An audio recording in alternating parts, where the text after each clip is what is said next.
Assalamualaikum warahmatullahi wabarakatuh. Alhamdulillahirrabbilalamin wa binasta'in wala umuril wadin wa ala alihi wa sahbihi wa man tabi'ahu bi ihsan ila yaumidin. Allahumma sholli ala sayyidina Muhammad wa ala ali sayyidina Muhammad. Allahu ta'ala fi kitabil karim. A'udzu billahi minasyaitonir rajim. Rabbi shrah li sadri wa yassir li amri wahlul 'uqdatam min lisani yafqahu qawli. Sadaqallahul azim.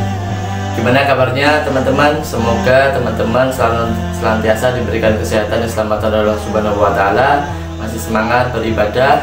Mari kita senantiasa tingkatkan kualitas dan kuantitas ibadah kita agar di penghujung Ramadan nanti kita akan meraih kemenangan. Amin ya robbal alamin. Teman-teman, pada kesempatan kali ini kami akan menyampaikan sebuah kisah tentang kejujuran. Pada suatu hari ada seorang remaja yang sedang mengembala ternak-ternaknya. Karena saking letih dan capeknya, remaja ini istirahat berteduh di bawah pohon di pinggir sungai. Ketika sedang berteduh, remaja ini melihat sebuah apel yang mengambang di permukaan air sungai ini, mengikuti aliran air sungai yang tenang. Karena dia sedang capek, sedang lapar, akhirnya tanpa pikir panjang dia mengambil apel yang ada di sungai itu dengan tongkatnya, kemudian dia tarik dan akhirnya dia dapatkan di tangannya. Tanpa pikir lama pula, langsung dimakan apel tersebut. Kraush. Akhirnya tanpa sadar telah habis hampir separuh dari apel yang dia dapatkan tadi.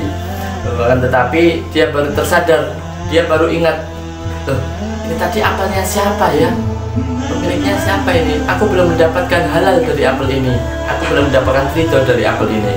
Akhirnya dia langsung berlari menyusuri sungai tersebut untuk mencari pemilik apel ini tadi.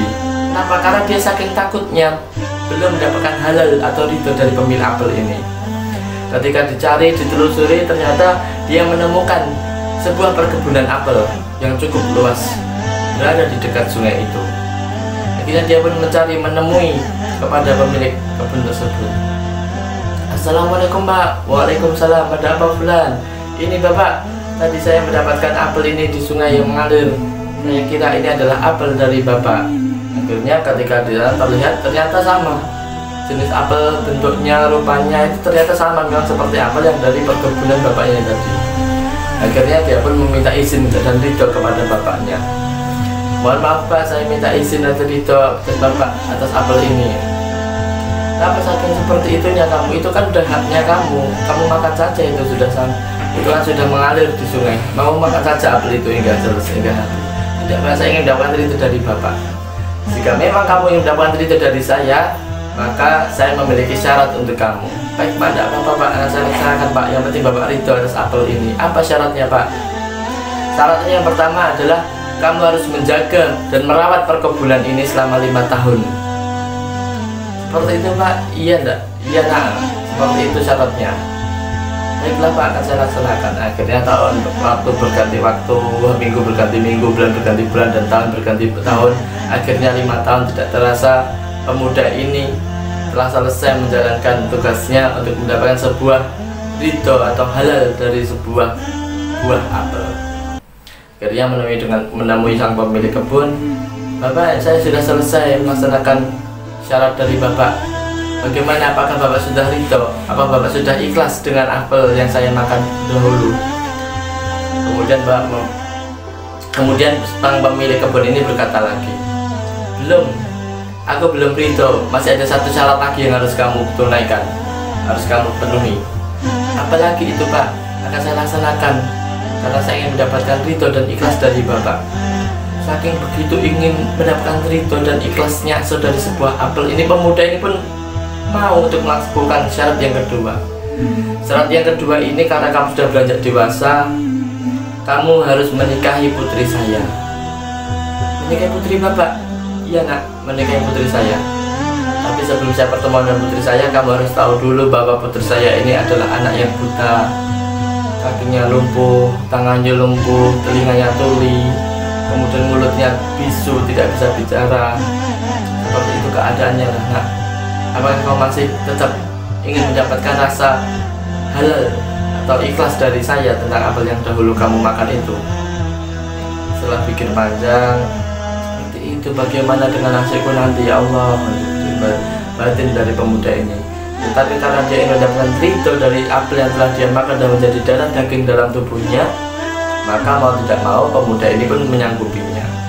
Baiklah Bapak, insya Allah saya ikhlas untuk mendapatkan ridho dari Bapak. Saya ikhlas untuk menikahi putri Bapak. Dan setelah itu hari yang dinanti-nantikan tiba, hari pernikahan antara pemuda ini dengan putri dari pemilik kebun apel tersebut. Dan dipertemukan keduanya, diangkat nikah dan selesai. Dan ketika dipertemukan, betapa terkejut dan kagetnya pemuda ini ketika melihat putri dari sang pemilik kebun apel tadi. Kenapa tidak kaget? Anaknya begitu sempurna, putih, cantik, jelita, anggun, tidak ada yang kurang satu pun. Tidak seperti apa yang dikatakan oleh bapaknya tadi, bahwa anaknya tuli, bisu, tidak bisa mendengar, lumpuh kaki dan tangannya dan lain sebagainya. Lantas pemuda ini bertanya kepada bapaknya, "Bapak, kenapa Bapak dahulu berbohong kepada saya? Katanya putri Bapak seperti ini, seperti ini, seperti ini, tapi ternyata ini begitu sempurna, Pak." Kemudian apa yang dikatakan oleh bapaknya? "Ya nak, bahwasanya putri saya ini buta karena tidak pernah melihat sesuatu yang negatif, sesuatu yang buruk, sesuatu yang dilarang oleh Allah. Putri saya ini tuli karena apa? Karena dia tidak pernah mendengar sesuatu yang tidak diizinkan oleh Allah. Dan dia bisu, kenapa? Karena mulutnya senantiasa terlanturkan zikir, lanturkan ayat-ayat suci Al-Quran. Dia bisu dari perkataan-perkataan yang tidak berguna dan tidak bermanfaat. Kaki dan tangannya senantiasa digunakan untuk membantu kedua orang tuanya, untuk meringankan beban ayah dan ibunya. Makanya saya bilang dia lumpuh karena dia lumpuh untuk pergi ke tempat-tempat yang maksiat." Subhanallah, Allahu Akbar. Akhirnya pemuda ini pun seketika pingsan ketika itu juga, karena dia tidak mengira akan mendapatkan anugerah yang sebegitu besar, sebegitu mulianya. Jadi singkat cerita, pemuda dan putri dari seorang pemilik kebun apel tadi menikah dan melakukan pernikahan. Akhirnya mereka dikaruniai seorang anak, dan anak ini tumbuh menjadi anak yang soleh sekali. Kenapa seperti itu? Karena ketika usia baru beranjak 6 tahun, anak ini sudah menghafalkan Al-Quran. Ketika anak ini beranjak 10 tahun, anak ini sudah menghafalkan banyak hadis-hadis sahih dari Rasulullah SAW. Kemudian ketika jadi remaja, anak ini menjadi sumber ilmu dari orang-orang yang berada di sekitarnya. Bahkan dari orang dari luar negeri, negaranya, itu mencari dia untuk mendapatkan ilmu darinya. Nah, seperti itu rekan-rekan, itu tadilah hikmah dari sebuah kejujuran, hikmah dari ingin mendapatkan rasa ikhlas dan ridho hanya karena memakan sebuah apel yang mengalir di atas sungai. Mudah-mudahan kita tadi dapat memberikan inspirasi bagi kita dan motivasi bagi kita. Mudah-mudahan Ramadan ini dapat menjadikan diri kita menjadi lebih tertata dalam berkata, berperilaku, dan dalam melakukan segala tindak perbuatan. Semoga Allah menjadikan kita pribadi yang muttaqin. Amin amin ya rabbal alamin. Terima kasih. Ada kurangnya mohon maaf. Bila taufiq wal hidayah wa ridha wal hidayah. Wassalamualaikum warahmatullahi wabarakatuh.